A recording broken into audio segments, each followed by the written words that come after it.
For reply, Peter rose and kicked John out of bed, blankets and all. One kick.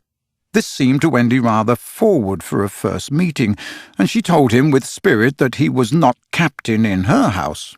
However, John continued to sleep so placidly on the floor that she allowed him to remain there. "And I know you meant to be kind," she said, relenting, "so you may give me a kiss." For the moment she had forgotten his ignorance about kisses. "I thought you would want it back," he said a little bitterly, and offered to return her the thimble. "Oh, dear," said the nice Wendy, "I don't mean a kiss. I mean a thimble." "What's that?" "It's like this." She kissed him. "Funny," said Peter gravely. "Now, shall I give you a thimble?" "If you wish to," said Wendy, keeping her head erect this time. Peter thimbled her, and almost immediately she screeched. "What is it, Wendy?" "It was exactly as if someone were pulling my hair." "That must have been Tink. I never knew her so naughty before." And indeed Tink was darting about again, using offensive language. "She says she will do that to you, Wendy, every time I give you a thimble." "But why?" "Why, Tink?" Again Tink replied, "You silly ass."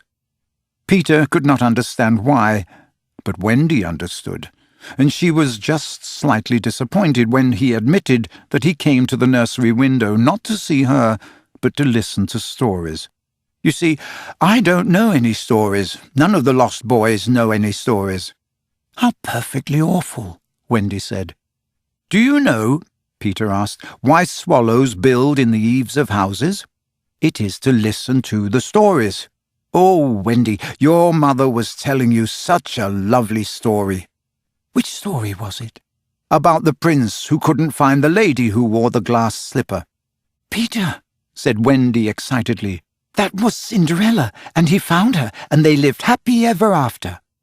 Peter was so glad that he rose from the floor where they had been sitting and hurried to the window. "Where are you going?" she cried with misgiving. "To tell the other boys." "Don't go, Peter," she entreated. "I know such lots of stories." These were her precise words, so there can be no denying that it was she who first tempted him. He came back, and there was a greedy look in his eyes now which ought to have alarmed her, but did not. "Oh, the stories I could tell to the boys," she cried, and then Peter gripped her and began to draw her toward the window. "Let me go," she ordered him. "Wendy, do come with me and tell the other boys." Of course she was very pleased to be asked, but she said, "Oh, dear, I can't. Think of Mummy. Besides, I can't fly." "I'll teach you." "Oh, how lovely to fly." "I'll teach you how to jump on the wind's back, and then away we go." "Ooh," she exclaimed rapturously. "Wendy, Wendy, when you are sleeping in your silly bed, you might be flying about with me saying funny things to the stars." "Ooh." "And, Wendy, there are mermaids." "Mermaids with tails?" "Such long tails." "Ooh," cried Wendy, "to see a mermaid." He had become frightfully cunning. "Wendy," he said, "how we should all respect you." She was wriggling her body in distress. It was quite as if she were trying to remain on the nursery floor. But he had no pity for her. "Wendy," he said, the sly one, "you could tuck us in at night." "Oh, none of us has ever been tucked in at night." "Oh," and her arms went out to him. "And you could darn our clothes and make pockets for us.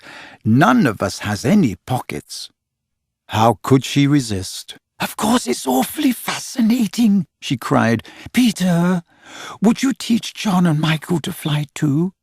"If you like," he said indifferently, and she ran to John and Michael and shook them.